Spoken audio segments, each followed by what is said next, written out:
정치 맞수다 시작하겠습니다. 오늘은 최병천 신성장 경제연구소장, 김종혁 전 국민의힘 최고위원과 함께하겠습니다. 어서 오세요. 안녕하세요. 안녕하세요.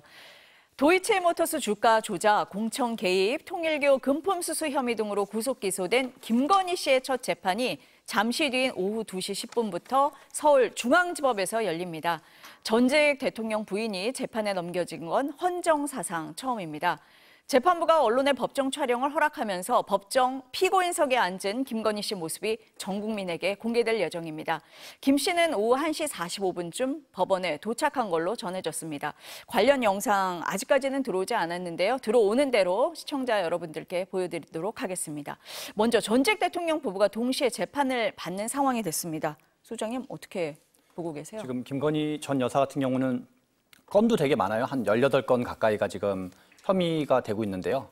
근데 실은 윤석열 대통령 지금 이후에 특검에서 밝혀진 거에 의하면 출근도 좀 제대로 안 하고, 그리고 뭐 술을 통으로 아예 대통령실을 들여왔다든가, 또 한편으로 김건희 전 여사가 남편이 국정을 안 챙기니까 본인이라도 좀 챙겨야 되는 거 아닌가라는 생각을 하는데, 다만 이제 보석 같은 것도 받았다는 게 문제거든요. 그래서 남편분은 약간 좀 국정을 좀 소홀히 하시고, 오히려 선출되지 않은 김건희 여사가 제2부속실 만들라는 거 그렇게 만들라 해도 만들지도 않으면서 오히려 본인이 국정 책임지면서 다만 이제 보석 주는 거는 또 그대로 다 받으셔가지고, 오히려 그것이 뭐 선이었는지 아닌지는 모르겠지만 국민들이 보기에는 이제 완전히 국정농단을 남편분은 그 대통령을 뽑은 사람은 대통령 일을 안 하고, 대통령을 안 뽑은 분은 오히려 대통령 일을 하고, 이런 좀 국민들이 보기에는 좀 기가 막힌 상황이 되지 않았나 이런 생각이 좀 듭니다.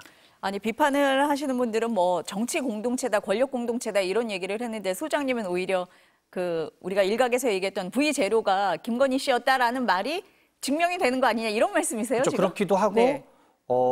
지금 우리가 이재명 대통령이 이러저런 뭐 국무회의 생중계도 하고 등등 했는데, 윤석열 대통령 3년 동안 뭔가 회의를 주재해가지고 뭔가 이렇게 저분이 참 국정 운영을 잘한다는 느낌이 들었던 기억이 거의 없거든요. 그래서 우리가 또 이렇게 뭐랄까 그냥 꾸며가지고 이렇게 저렇게 언론으로 보여줄 수는 있지만, 실제 정말 국정을 챙기신 것 자체가 의문스러울 정도로 그런 생각이 들어서 이제 오히려 그 김건희 여사가 제가 보기엔 나름은 어떤 나라 걱정을 했는데, 다만 보석은 다 받으면서 한 게 문제가 아니었나 이런 생각이 좀 듭니다. 국정농단으로 인해서 전직 대통령 부부가 재판에 선 상황을 이렇게 평가를 하셨습니다. 최고위원님 어떻게 보고 계세요? 국가적인 부끄러움이죠. 해방 이후 처음 있는 일이고, 다른 나라 우리가 보기에 아주 정말 후진국이다, 정치적인 후진국이다라고 비판받는 국가들 외에서는 이렇게 부부가 모두 대통령이 끝나고 나서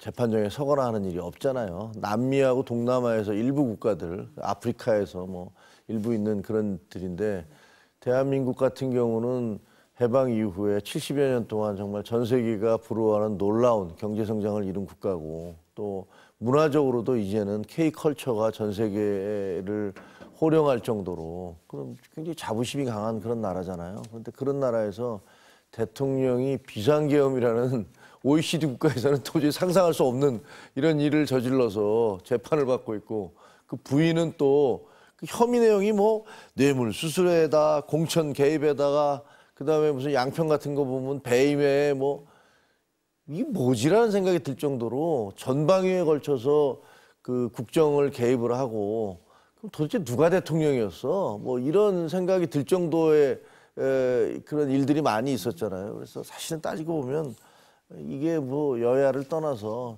상당히 국가적인 부끄러움이다라는 생각이 듭니다. 그 혐의가 처음에 김건희 국정농단 특검에서 16가지로 시작을 했었는데, 지금 가지를 뻗다 보니까 두 분이 말씀하신 것처럼 전방위로 지금 혐의가 확산되고 있는 그런 모습으로 보이긴 합니다. 그림은 아직 들어오지 않아서요. 들어오는 대로 전해드리도록 하겠고요. 김건희 국정농단 특검에서 또 하나 주목하고 있는 게 윤석열 정부와 통일교 간의 정교 유착 의혹이잖아요. 수사에 속도를 내고 있는데, 구속된 국민의힘 권성동 의원, 어제는 특검 조사에 응하지 않았는데 오늘은 오후 1시 13분에 특검 사무실에 나와서 조사를 받고 있는 걸로 전해지고 있습니다. 그리고 역시 구속된 한학자 통일교 총재는 오후 3시부터 조사를 받을 예정입니다.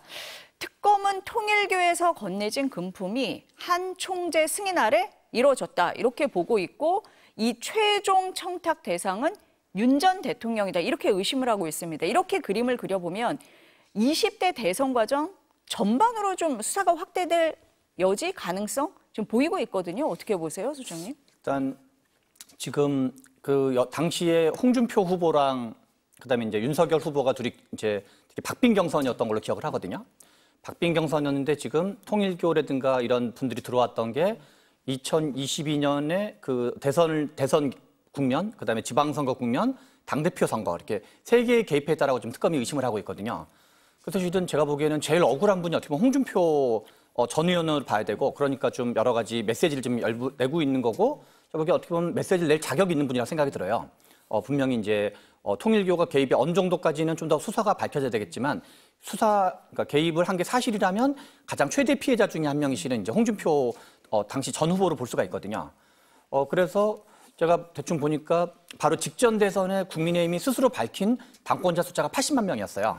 물론 이제 통일교가 이게 곧바로 당권자인지는 좀 별개 문제긴 하지만 80만 명 중에 12만 명이라고 치면 대략 한 전체 유권자의 그러니까 전체 당권자의 한 15% 정도 되고, 우리나라 전체 유권자로 비교를 하면 대구, 경북, 부산 유권자를 다 합쳐야지 그 정도가 되더라고요.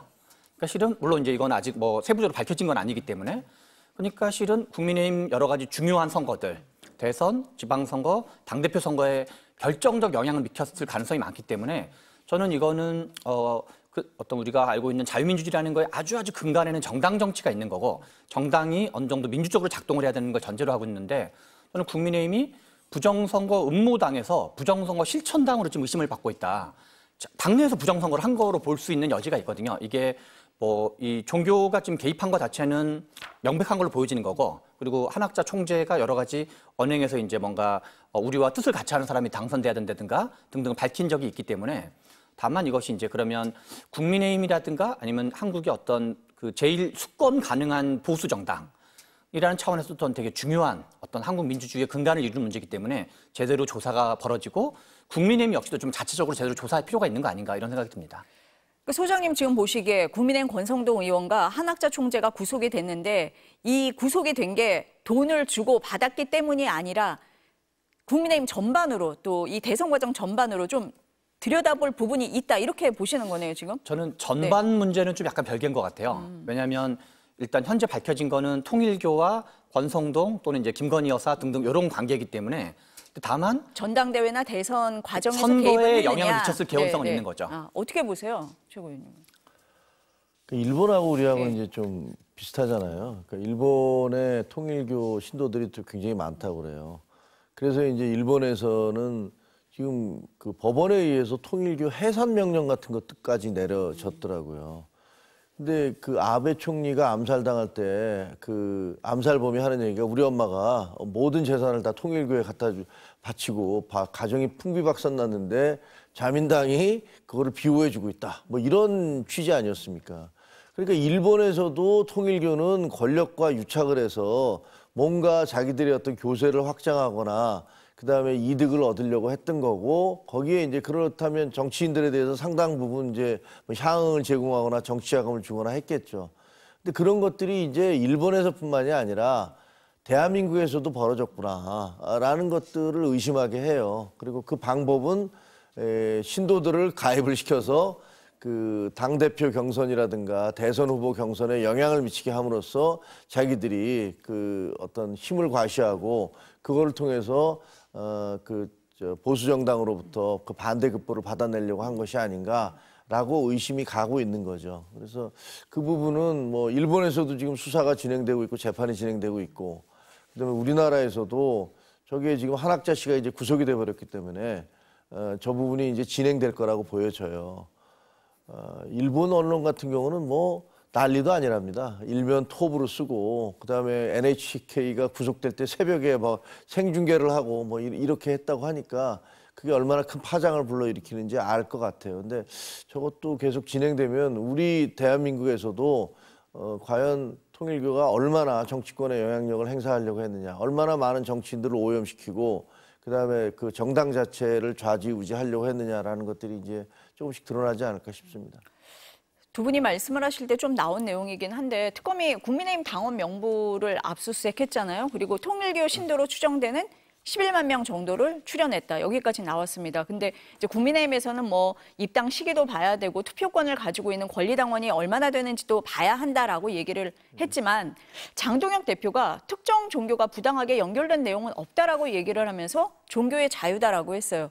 소장님 말씀하신 홍준표 전 대구시장이 특정 정당 교주의 명령으로 집단으로 잠입해 경선 결과를 조작하는 행위는 종교의 자유에 속하지 않는다. 법조인 출신인지 의심이 드는 망발이다. 이렇게 비판을 하면서 윤석열 입당 후 국민의힘에 신천지 통일교 정광훈 세력이 몰려들었다. 그 세력들과 절연하고 그 세력을 끌어들인 사람들을 정계 퇴출시키라. 이렇게 요구를 했습니다.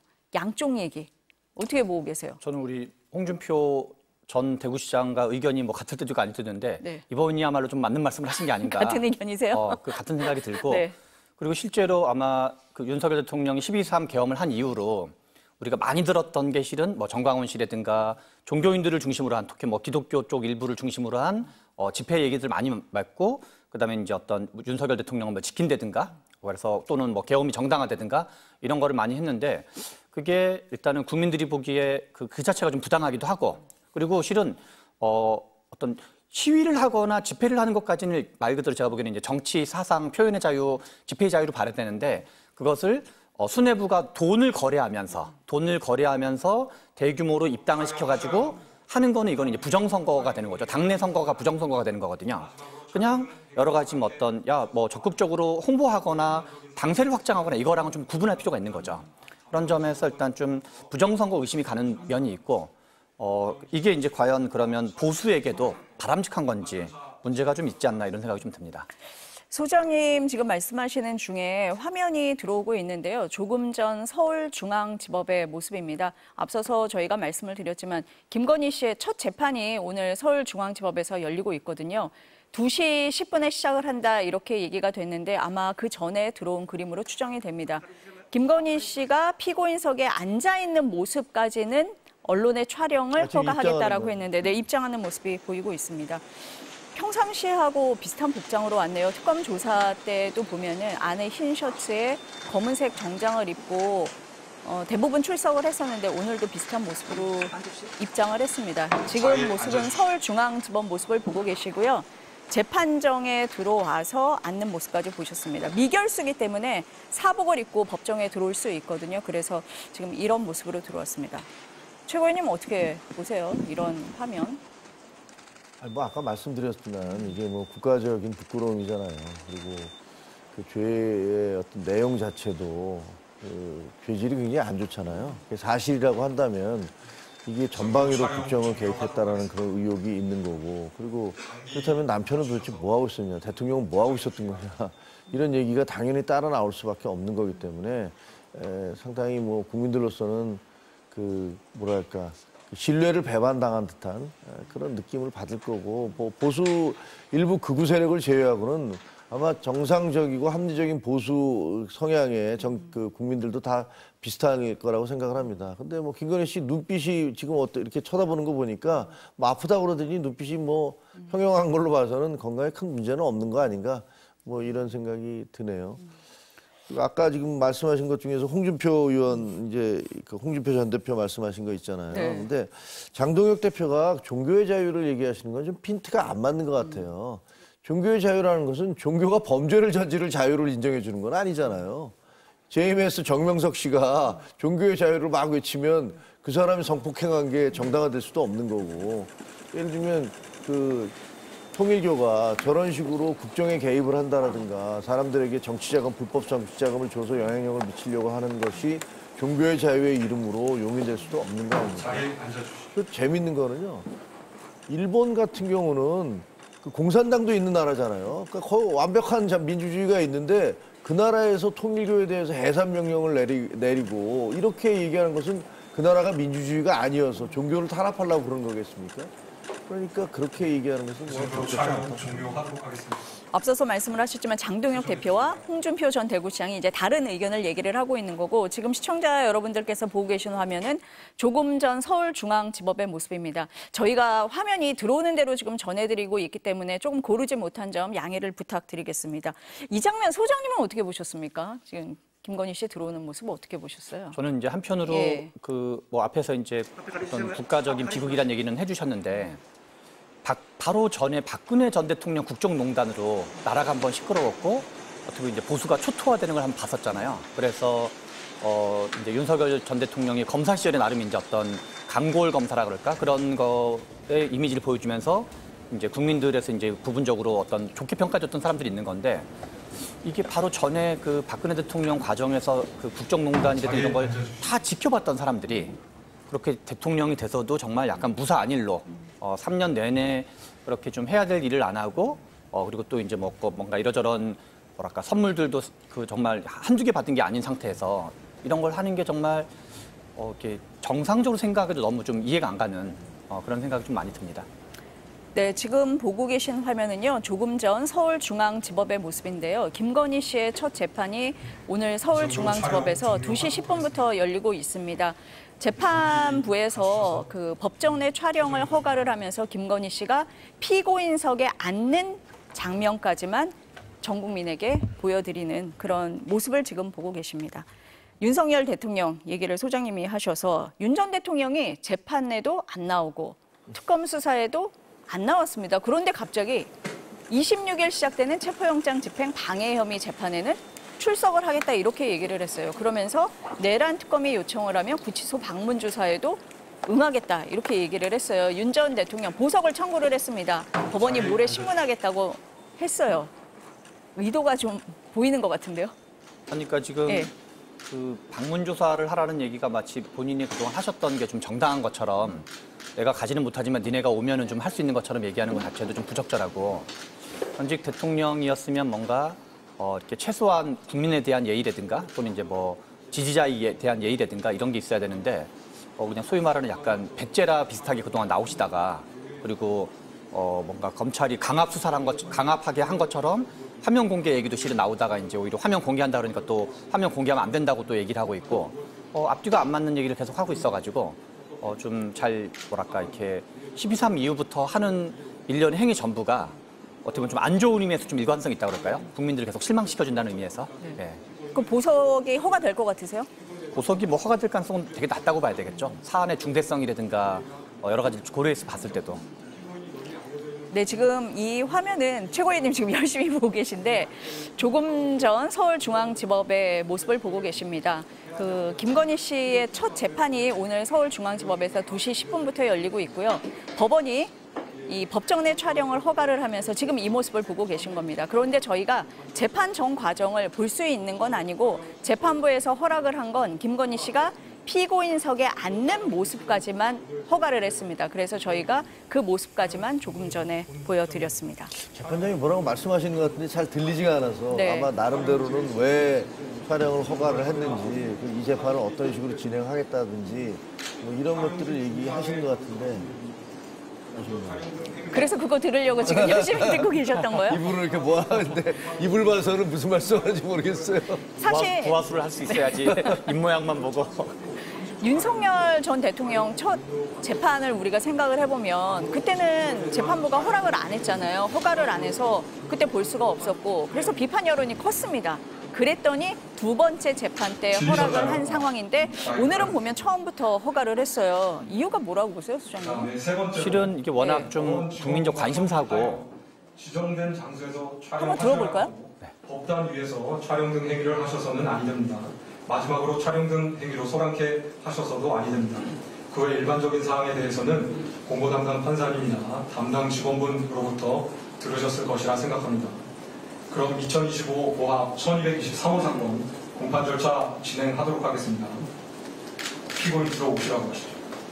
지금 얘기하는 걸 추정을 해보니까 우리가 네. 앞서서 잠깐 얘기한 거네요. 그러니까 재판이 시작되기 전까지 피고인석에 앉는 모습까지는 촬영이 되는데 그 이후에는 촬영을 해서는 안 된다. 공보팀의 설명을 들었을 거다. 이런 얘기를 하고 있습니다. 그러니까 재판부에서는 재판 내용을 중계를 하는 건 아니다. 그러니까 전체를 중계하는 건 아니고 재판이 시작되기 전까지 또 국민적 관심사가 높은 만큼 전직 대통령 부인이 재판에 출석을 해서 피고인석에 앉는 모습까지는 허가를 하겠다 이 내용을 설명을 하고 있는 것 같습니다. 그러니까 미리 얘기를 재판장이 얘기를 하고 그다음에 김건희 씨가 들어왔군요. 네. 그러니까 저희는 들어오는 모습도 그렇죠, 봤지만 그렇죠. 네, 예. 그러니까 최고위원님 말씀대로 재판부에서 설명을 한 거예요. 지금 기자들이 많이 들어가 있는데 이후의 모습은 촬영이 되지 않는다라는 걸 다시 한번 그 언론에 설명을 하면서 촬영 종료하도록 하겠습니다. 그렇죠. 이제 촬영을 종료하겠다. 조치 가라, 이거. 네, 맞습니다. 네. 채점해 주시기 바랍니다.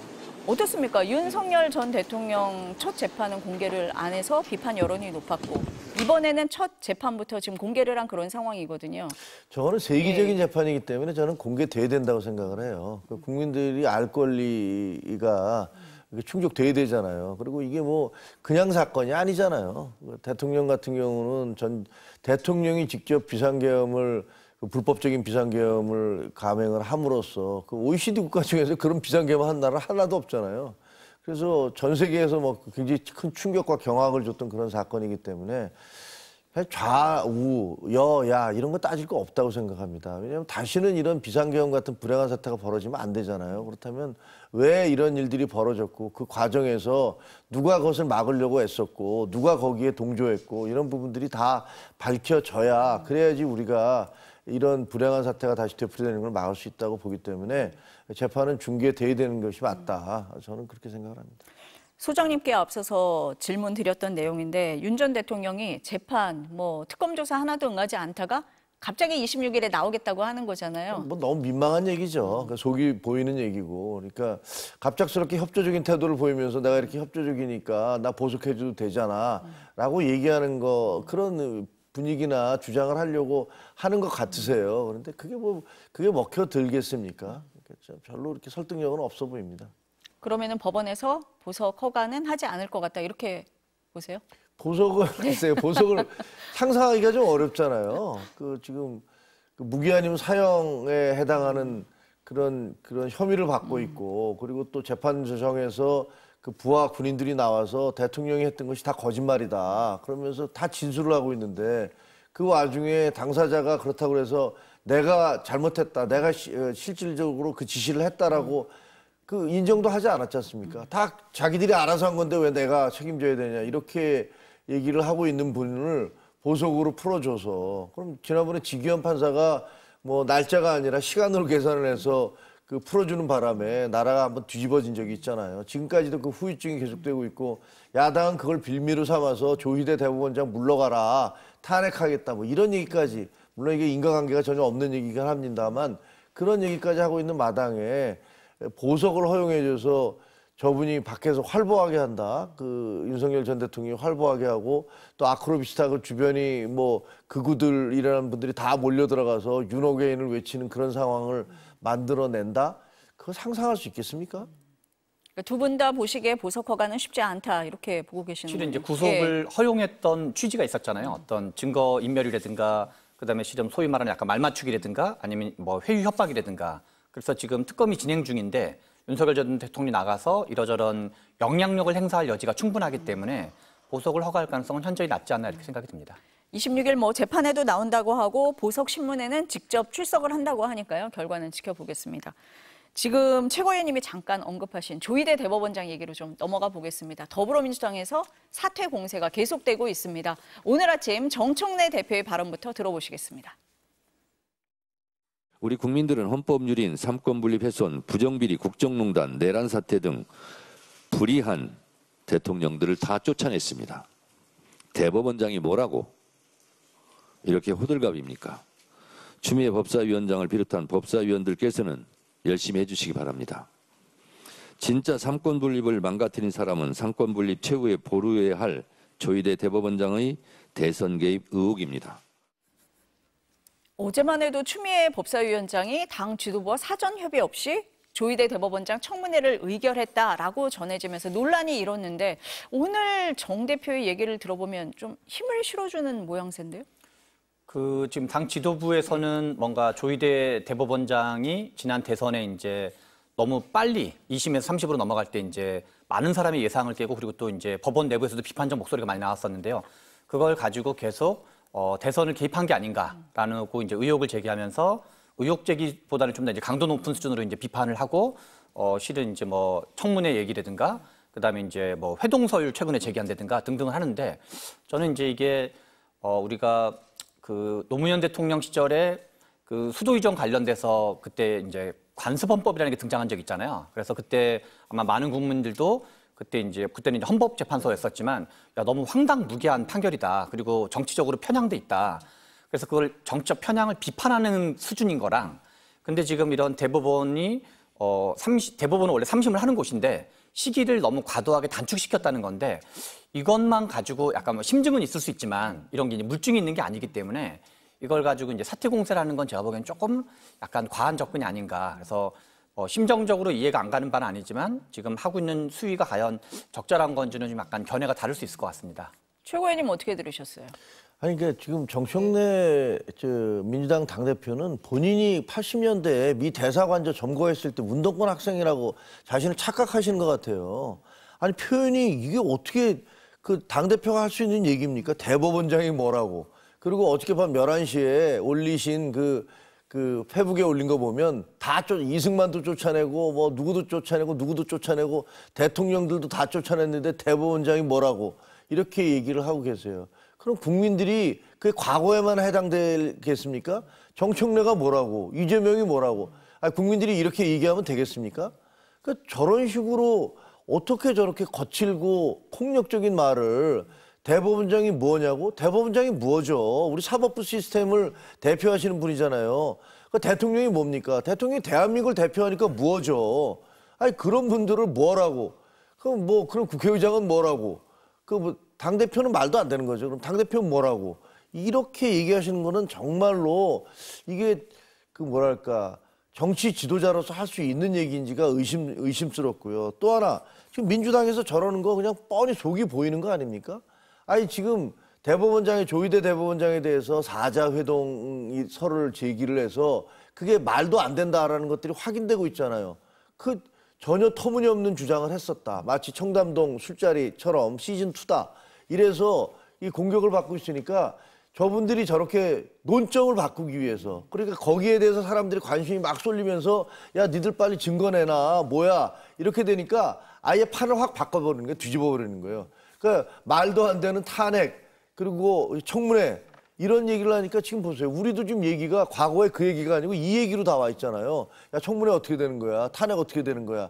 이렇게 얘기로 논점이 바뀌어버린 거예요. 저는 아주 고도의 영악한 정치 공학에 따른 그런 술수라고 생각을 해요. 그래서 말도 안 되는 얘기를 해서 과거에 이쪽에서 불이 나고 있으니까 이쪽에다가 더 큰 불을 질러서 사람들의 관심을 이쪽으로 끄는 그런 거라고 생각을 합니다.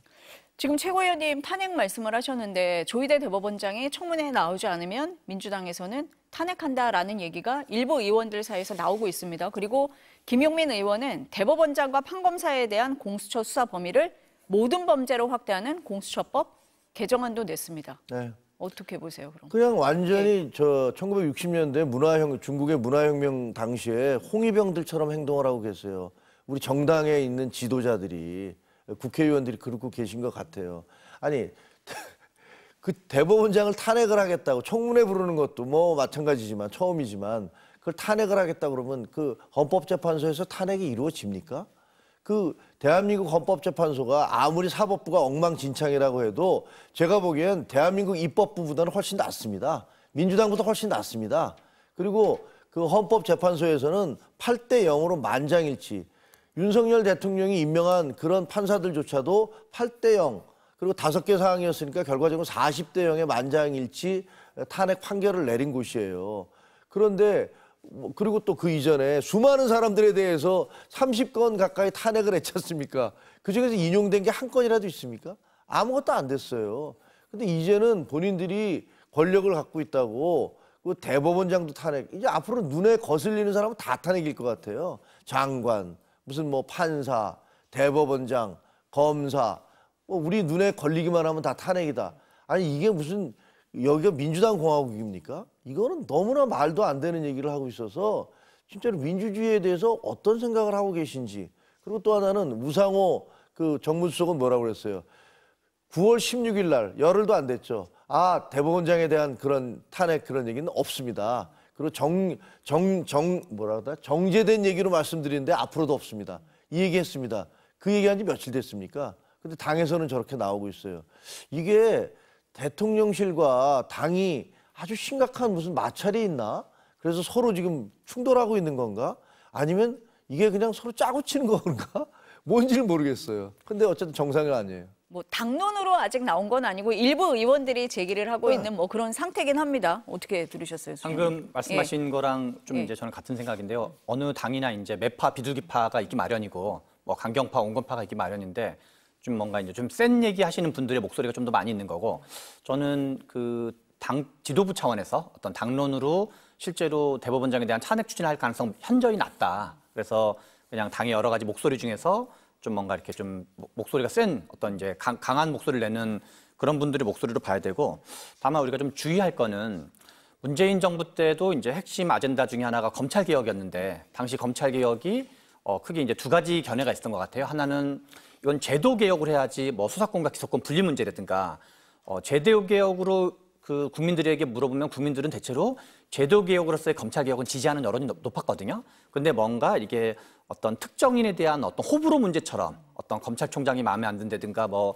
등등 이런 걸로 가면서 민주당과 좀 여론 지형이 좀 불리하게 됐었는데 지금 사법개혁도 사법개혁의 내용이 뭐냐 그리고 그러니까 뭐를 계획하는 게 사법개혁인 거냐 예컨대 우리나라가 1987년 헌법 만들 때 대법관이 총 14명이었거든요. 근데 지금은 그거보다 거의 상고심으로 올라오는 게 거의 뭐 한 10배 이상 늘어났다고 봐야 되거든요.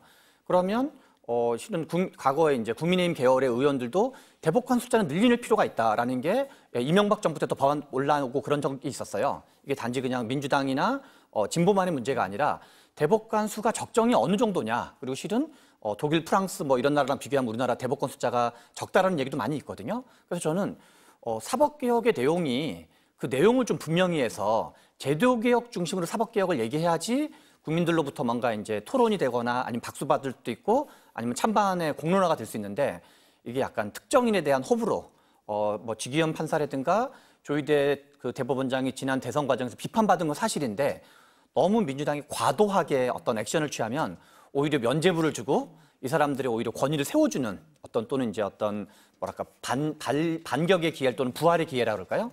그런 점이 있기 때문에 지금 하고 있는 방식이 사법개혁 관점에서 적절한 건지 그런 약간 견해가 좀 있을 수 있는 것 같습니다. 사법개혁의 본질을 얘기해야 되는데 시선이 지금 다른 데로 가고 있는 그런 문제점이 있다. 이렇게 보시는 거네요. 이런 상황 때문일까요? 오늘 천대엽 법원행정처장이 우원식 국회의장을 찾아와서 만났습니다. 먼저 오겠다고 했다. 이렇게 얘기가 전해지고 있습니다. 사법개혁 내란 재판 진행 상황을 설명하기 위한 자리였다고 하는데 우원식 의장은 사법부 역할에 대한 국민 불신이 높다. 결자 해제해야 된다. 이렇게 얘기를 했고 천대엽 법원행정처장은 국민 신뢰가 중요하다는 말에 공감한다. 사법개혁 논의에 사법부도 동참할 수 있도록 해달라. 이렇게 요청을 했어요. 해법이 있겠습니까, 소장님?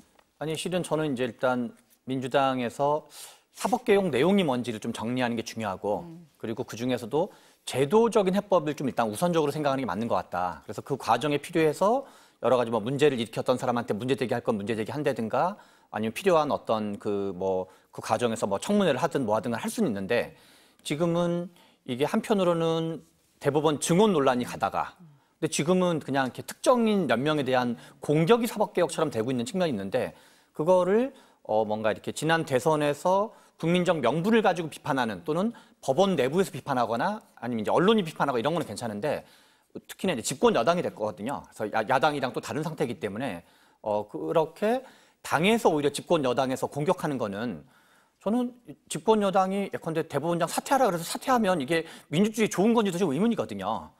그 여당이 사퇴하라 그래서 대법원장이 사퇴하고 나중에 뭐 윤석열 대통령 같은 사람이 또 등장해가지고 사퇴하고 그러면 사퇴하면 이게 바람직한 건 아닐 거거든요. 일정 정도 이제 사법부와 행정부와 입법부 사이에는 어떤 이제 견제와 균형이 있는 게 불가피한 건데 그래서 그거를 충분히 비판하는 것 자체는 괜찮을 수 있는데 그런 뭐 좀 이제 뭐 사퇴를 요구한다든가 아니면 이제 좀 뭐 근거가 좀 약한 해동서를 제기한다든가 그다음에 또 이제 무슨 청문회를 한다든가 이런 건 좀 신중할 필요가 있지 않나 이런 생각이 좀 듭니다.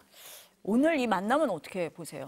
예. 사법개혁 필요하죠. 저는 사법개혁 필요하다고 봅니다. 그리고 검찰개혁도 필요하죠.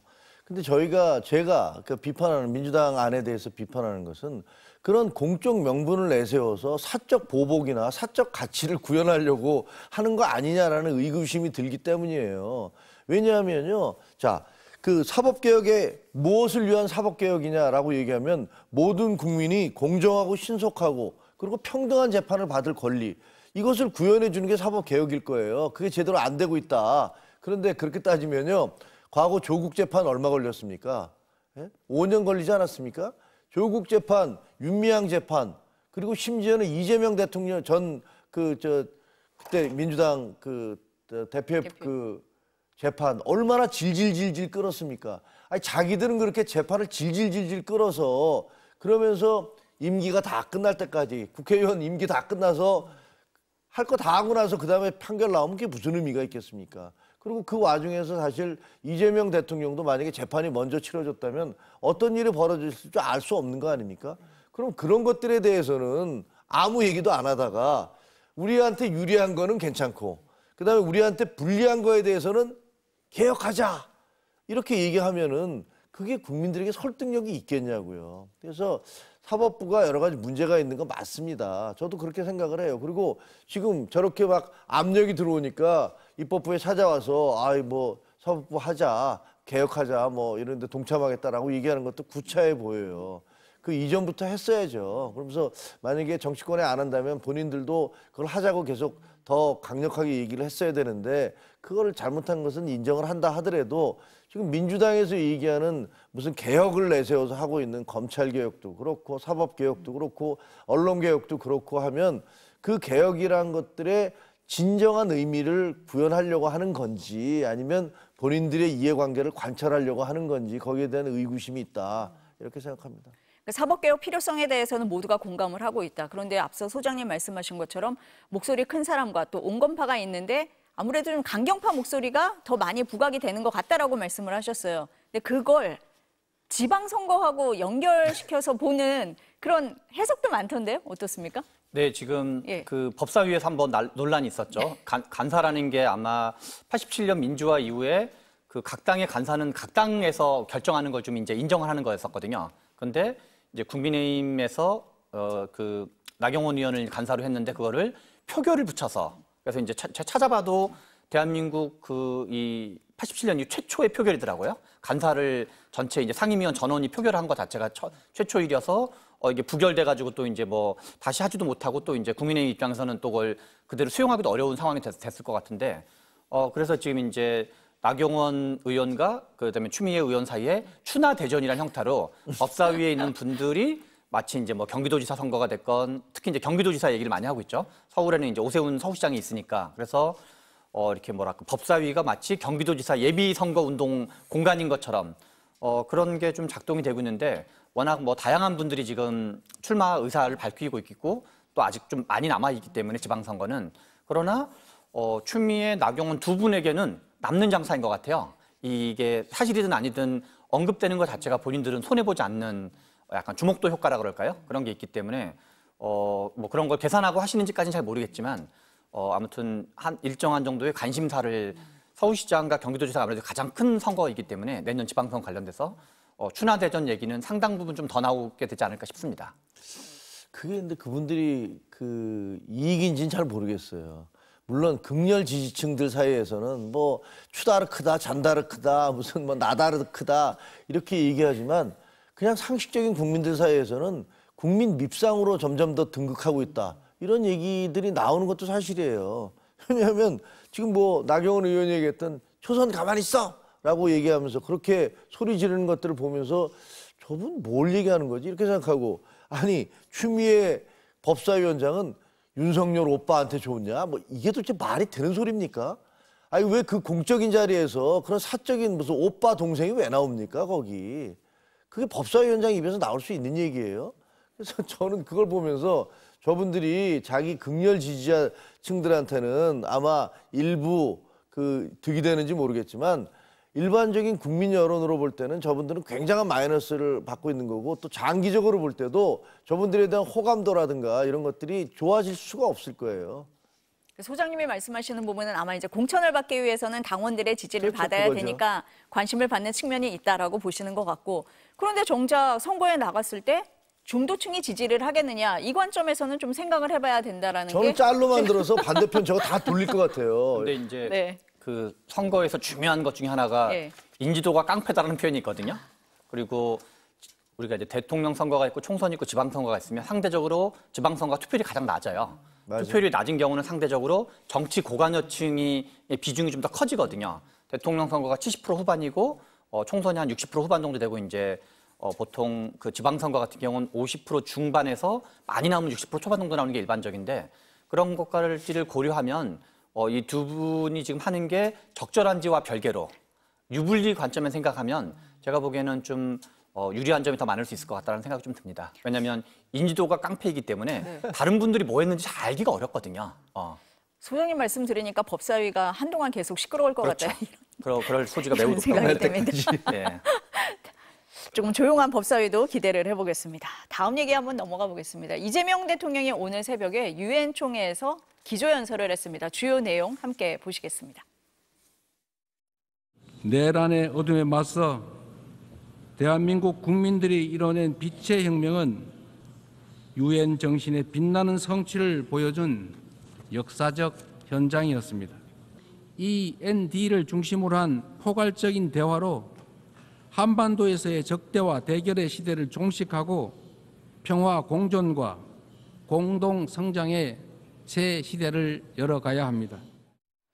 소장님은 이 연설 중에 어떤 부분에 가장 주목하셨어요? 아무래도 방금 영상에서 나왔던 예. END가 가장 END 요? 중요했던 것 같은데요. 어떤 남북 간의 교류를 하고 정상화를 하고 그다음에 이제 뭔가 평화 정착을 하자 이런 그 이제 비핵화에 대한 이제 비전을 밝힌 건데, 근데 실은 우리가 이제 뭐 그 여러 가지 과거의 냉전 시대를 보내고 그다음에 이제 탈냉전 시대에 김대중 정부나 노무현 정부나 등등, 그리고 넓게 보면은 뭐 이명박 정부도 비핵 개방 뭐 그 이제 이런 등등을 얘기하면서 비핵 개방 3천이라든가 뭔가 남북 관계를 풀어보려는 움직임이 있었고, 박근혜 전 대통령 같은 경우도 천안문 망류에 오르면서까지 중국의 협조를 받으려고 노력했던 적이 있었거든요. 그런데 지금 과거에 비해서 북한이 처음으로 핵실험을 했던 게 2006년 10월인가를 기억을 하는데, 그 이후에 쭉 이제 뭔가 핵을 개발을 고도화해가지고 지금은 거의 미국의 트럼프 대통령 같은 경우도 사실상 이제 뭐 정상적이고 합법적인 NPT 체제는 아니지만 사실상 핵을 보유한 국가 아니냐라고 이제 그런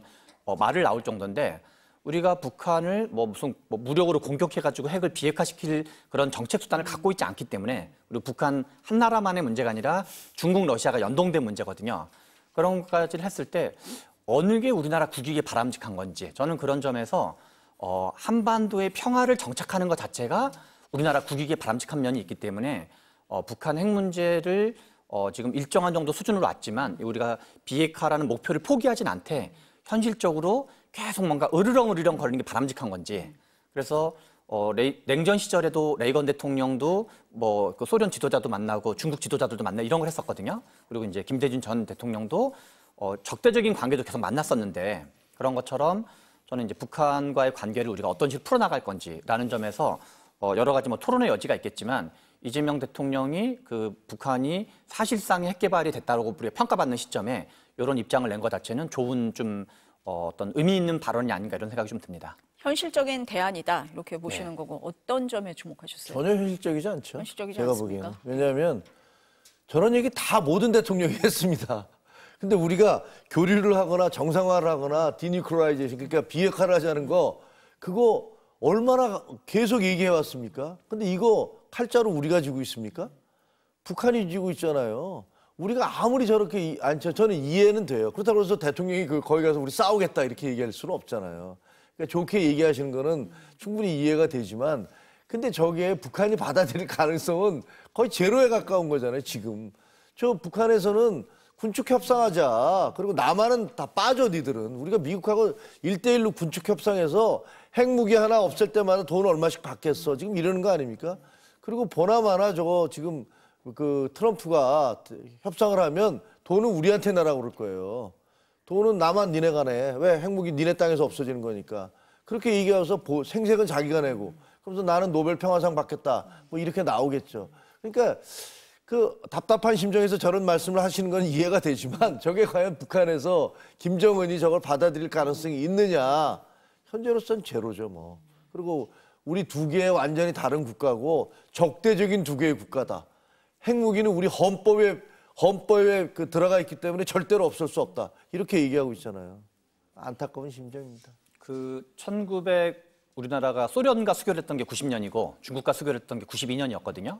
그래서 그때 북한이 느꼈던 배신감은 장난이 아니었다 그래요. 뭔가 자기네 동맹국가라고 생각했던 나라가 자기랑 상의 없이 거의 이제 통보하듯이 하면서 한국이랑 이제 수교를 다 해버린 거기 때문에 그래서 이제 북한이 고립감을 느끼고 이런저런 이제 뭐 고난 행군이라든가 등등을 했었는데 당시에 북한에서 미국에게 수교 제안을 해요.